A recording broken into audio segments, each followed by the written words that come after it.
दोस्तों नमस्कार।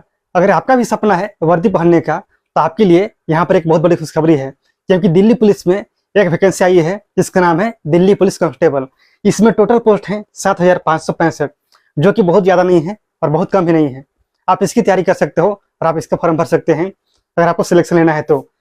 अगर आप इंग्लिश से डरते हैं और आपको लगता है कि इंग्लिश की वजह से आपका सिलेक्शन रुक रहा है तो यहाँ पर इंग्लिश आपकी बाधा नहीं बनेगी, इसीलिए आप इसको भर सकते हैं, इसकी तैयारी शुरू कर सकते हैं।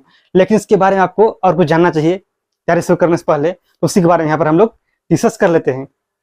ये आपका देखिए एप्लीकेशन शुरू होने का डेट है 22/9/2025 और आप फॉर्म भर सकते हैं 21/10/2025 तक, और आप पेमेंट कर सकते हैं 22/10/2025 को रात के 11 बजे तक। इसमें कोई दिक्कत नहीं है। जब आप कुछ गलतियां करेंगे तो वहाँ पर कुछ करेक्शन भी करना होता है, तो उसका विंडो ओपन होगा 29/10/2025 से लेकर के 31/10/2025 तक। आपका एग्जाम होगा सीबीटी दिसंबर 2025 में या फिर जनवरी 2026 में। ऐसा भी हो सकता है कि आपका एग्जाम दिसंबर से लेकर के जनवरी तक भी चले, ऐसा हो सकता है। आगे देखिए, ये आपका टोटल पोस्ट है कैटेगरी वाइज। आप जिस कैटेगरी में आते हैं आप देख लीजिए कि आपके कैटेगरी के अंदर कितने पोस्ट हैं और आपको कितना मेहनत करना होगा क्वालिफाई करने के लिए। और यहाँ पर नोट में लिखा गया है the number of vacancies is provisional and liable to change, यानी कि जब फाइनल वैकेंसी डिटेल्स आएगा उसमें आपको देखने को मिल सकता है कि वैकेंसी में बदलाव हो गया, यानी कि पोस्ट कम हो गया या फिर ज्यादा हो गया, लेकिन कम नहीं होता है जहां तक के बढ़ेगा।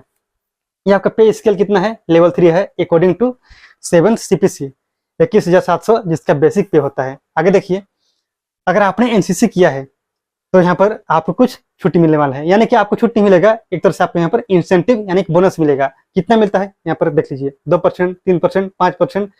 आपके पास कौन सा सर्टिफिकेट है आपको उसके अकॉर्डिंग यह मिलने वाला है। इसके बाद देखते हैं यहाँ पर इसका एग्जामिनेशन पैटर्न क्या है। यहाँ पर देखिए, सब प्रश्न होंगे 100 अंक के होंगे, यानी कि एक प्रश्न 1 अंक का होगा। अगर आप एक प्रश्न गलत करेंगे तो आपका 0.25 मार्क्स यानी कि 1/4 यहाँ पर नेगेटिव मार्किंग है, 1/4। इसीलिए इस बात को ध्यान में रखना है। आप 4 प्रश्न गलत करेंगे तो आपका 1 अंक कट हो जाएगा।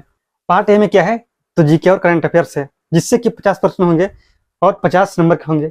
इसके अलावा रीजनिंग है, इससे 25 होंगे, 25 नंबर के। इसके बाद न्यूमेरिकल एबिलिटी 15 अंक। कंप्यूटर 10 और 10।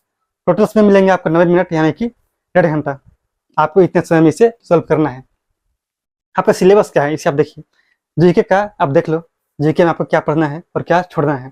इसके बाद रीजनिंग आप पढ़ सकते हैं, ठीक है, आपके मिल जाएगा कहीं भी। न्यूमेरिकल एबिलिटीज, इसके बाद है आपका कंप्यूटर। आगे बात करते हैं physical endurance test for female. क्या पढ़ रहा हूँ बताइए, मेल कैंडिडेट्स। मेल के लिए क्या है, standard of physical endurance test for male candidates including ex serviceman और डिपार्टमेंटल कैंडिडेट्स, यानी कि जो लोग एक्स सर्विसमैन हैं ESM, इसके अलावा जो डिपार्टमेंटल एग्जाम देंगे उनके लिए भी, ये सबके लिए है। देखिए इसमें क्या लिखा है, अगर आपका एज 30 साल तक है, यानी कि आप 18 से लेकर के 30 साल तक के हैं, तो आपका देखिए रेस कितना होगा, दौड़ 1600 मीटर, लेकिन आपको 6 मिनट में कंप्लीट करना है, ठीक है। इसके बाद अगर आपने इसे कंप्लीट कर लिया तो आपका होगा लॉन्ग जंप, जो कि 14 फीट आपको लॉन्ग जंप करना होगा, और हाई जंप 3 फीट 9 इंच। लेकिन यहाँ पर ध्यान ये देना है कि अगर आप रेस में फेल हो जाते हैं, अगर आप यहाँ पर डिस्क्वालीफाई करते हैं तो आपको यहाँ पर मौका नहीं मिलेगा, और आपने यहाँ पर आप फेल हो गए तो आपको फिर हाई जंप नहीं करना होगा, मतलब आप वहीं से डिस्क्वालीफाइड कर दिए जाएंगे। और आपको यहाँ ध्यान रखना है कि इसके लिए आपको 3 मौके मिलेंगे। लॉन्ग जंप आपको 3 मौका मिलेगा, आपको 3 बार में 1 बार कम से कम इतना कर देना है। हाई जंप भी 3 ही मिलेगा, ठीक है। इसके बाद देखिए, आपका एज अगर 30 से 40 के बीच में है तो यह है आपका, और 40 से ज्यादा है तो ये है। कोई दिक्कत इसमें तो बिल्कुल नहीं होगा। आगे बात करते हैं standard of physical measurement for male candidates, यानी कि यहाँ पर फिजिकल मेजरमेंट होगा, यानी कि जैसे आपका हाइट हो गया, चेस्ट हो गया, ये सब। तो देखिए इसमें क्या लिखा है, जनरल OBC और SC इनका हाइट होना चाहिए 170, लेकिन ये सब देखिए जो भी कैटेगरीज हैं, जो स्टेट्स के हैं, उन्हें यहाँ पर कुछ छूट मिला है। इसके अलावा ST को 5 सेंटीमीटर, ठीक है। इस प्रकार से आप देख लीजिए, आप जिससे बिलोंग करते हैं आपको कितना हाइट चाहिए भाई आपका, उसके अकॉर्डिंग आप अपना तैयारी करेंगे। चेस्ट 81 सेंटीमीटर, ठीक है, जिसमें कि आपको कम से कम 4 सेंटीमीटर एक्सपेंड करना होगा, यानी कि फुलाना होगा छाती को। या आपका केवल मेल के लिए होता है, फीमेल के लिए नहीं होता है। यानी कि 81/4/85 आपको करना होगा। लेकिन जैसे कि जो हिली एरियाज वाले हैं उनको यहाँ पर 5 सेंटीमीटर का रिलैक्सेशन मिला है। इसके अलावा जितने भी एसटी हैं उन्हें 5 सेंटीमीटर का रिलैक्सेशन मिला है। इसके अलावा 5 centimetre in case of sons of serving retired और डिसीड दिल्ली पुलिस पर्सनल। यानी कि वैसे लोग जो दिल्ली पुलिस में सर्विस कर रहे थे वे एक्सपायर हो गए या फिर रिटायर हुए हैं, तो उनके बच्चे को 5 सेंटीमीटर का यहाँ पर छूट मिलेगा। कोई दिक्कत इसमें बताइए। Physical endurance test for female candidates, यानी कि फीमेल, उनके लिए क्या है तो देख लीजिए।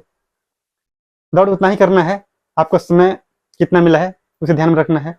हाई जंप लॉन्ग जंप कितना है आप देख लो, थोड़ा साइड हो जाते हैं, कोई दिक्कत बिल्कुल नहीं होगा। इसके बाद आगे क्या लिखा है उसे आप पढ़ना चाहते हैं तो पढ़ सकते हैं, नहीं पढ़ना चाहते हैं तो आप इसे यहाँ पर ऐसे ही समझिए। जो फीमेल हैं उन्हें भी टेस्ट देना होगा, फिजिकल टेस्ट।